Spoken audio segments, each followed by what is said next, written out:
Assalamu alaikum. Today we'll be reading Unit 4 from 10th class English book that is titled First Aid.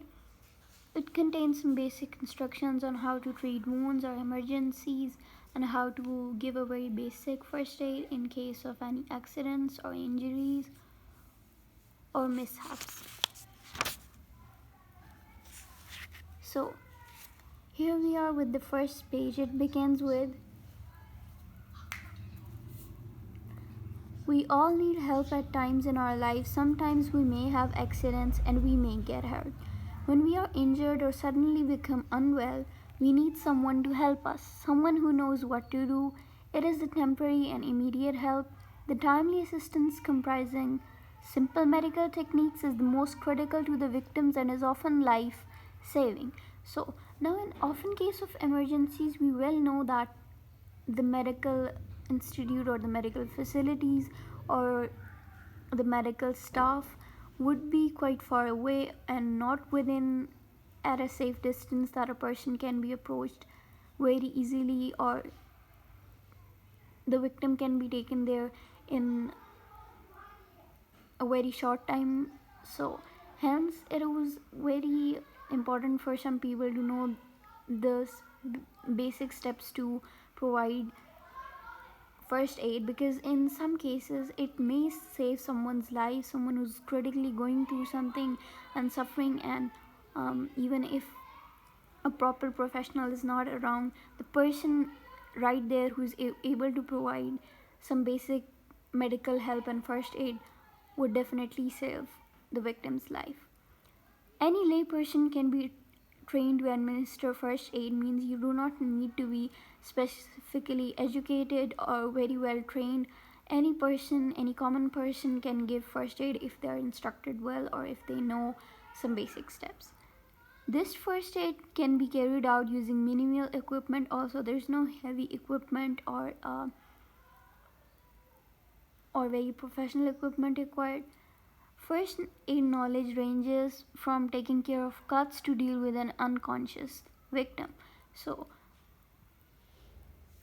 the first aid covers a wide range from some minor injuries and cuts that lead to bleeding to unconscious victims, such as they may be unconscious due to choking, or if they had a cardiac arrest or things like that. Cuts and scrapes. Now we have a category specified that is titled as cuts and scrapes. Handling minor accidents at home on the road develops a sense of crisis management. This may prepare people to tackle with unexpected emergencies with great confidence.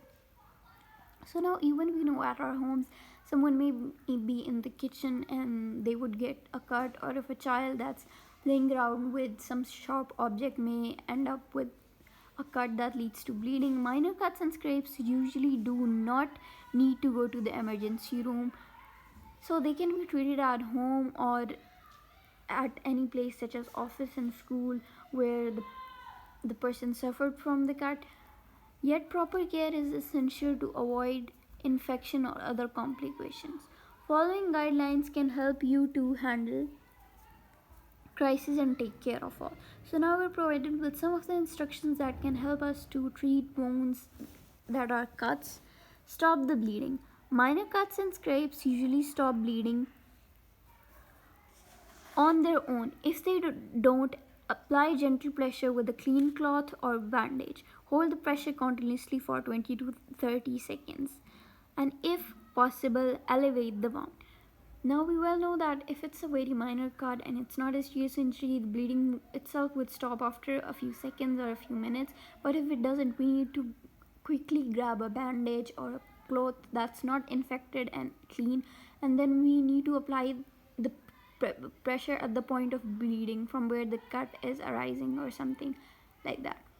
Don't keep checking to see if the bleeding has stopped, because this may damage or dislodge the clot that is forming and cause bleeding to resume.